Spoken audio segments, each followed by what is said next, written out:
We must understand this. To build a sensible social fabric, it takes hundreds of years normally in a society.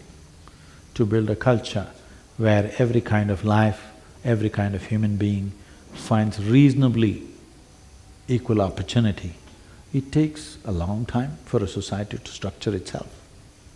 When aberrations happen in the form of war or whatever else which disturbs the entire fabric of the society, you don't expect everything will fall into place just like that. It doesn't.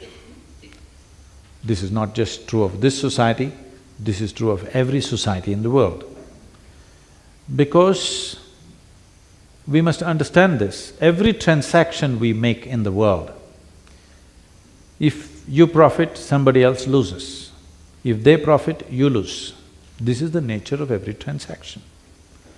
But to come to a cultural situation, to come to an inner situation where we are willing to play the game, if we lose, we are able to gracefully go to the next thing to do.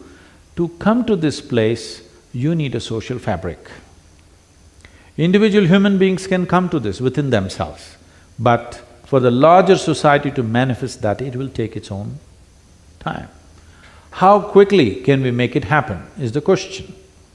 How quickly can we put back social structure so that everybody experiences a certain level of comfort and ease and security in a given society?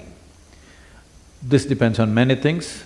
There is administration, there are social forces, there are individual people everywhere who can do this. I would say, if the leadership in the country, when I say leadership, I'm not just talking about presidents and prime ministers, in every society there are many tiers of leadership. Any one of you who comes in touch with 10 people in a day, you have this choice. You can either impact them positively or negatively, or you can just let it pass by.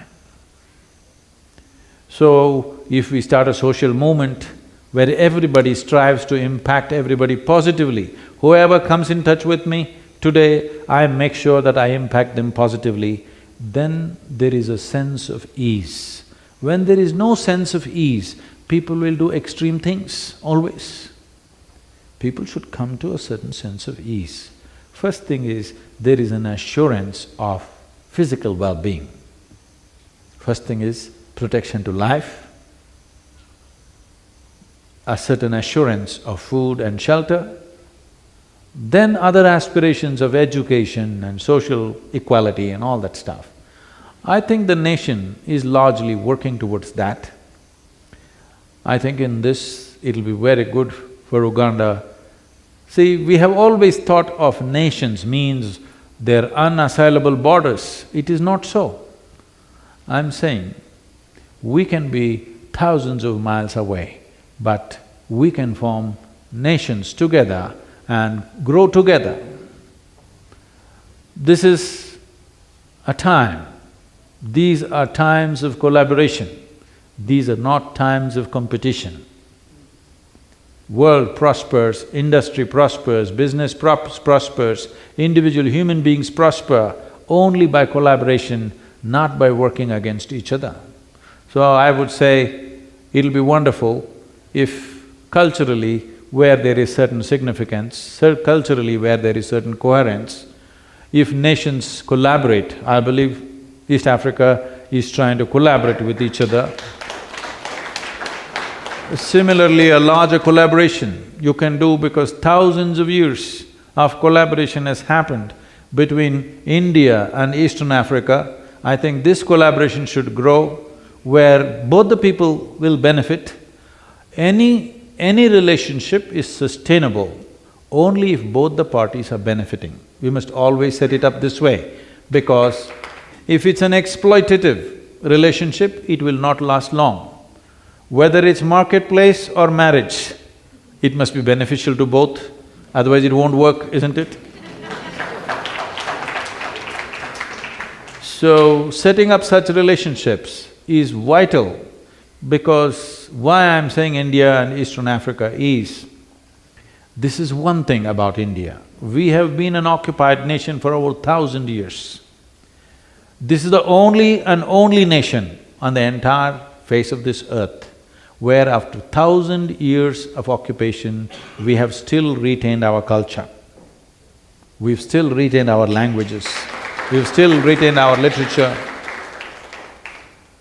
So there is such a very strong fabric of culture which sets certain things in place by itself.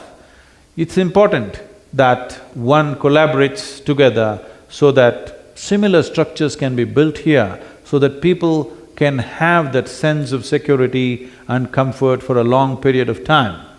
And if we do the right kind of collaborations and the young people in Uganda, if they stand up to make these things happen, we are also…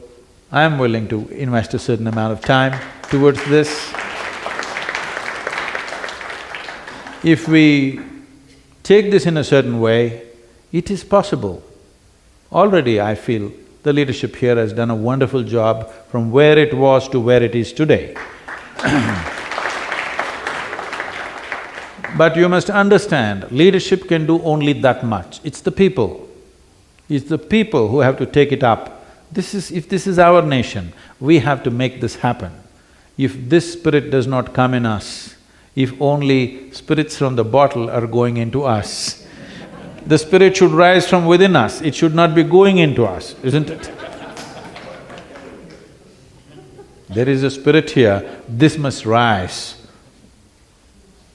Not this kind of spirit going in. That gets you up for some time and then gets you down. This, if it gets up, it's always on. So, it's my wish and my blessing that better times will come. Better times must come, but we should not wait for better times to come. We must make it happen. Let's make it happen. Thank you very much.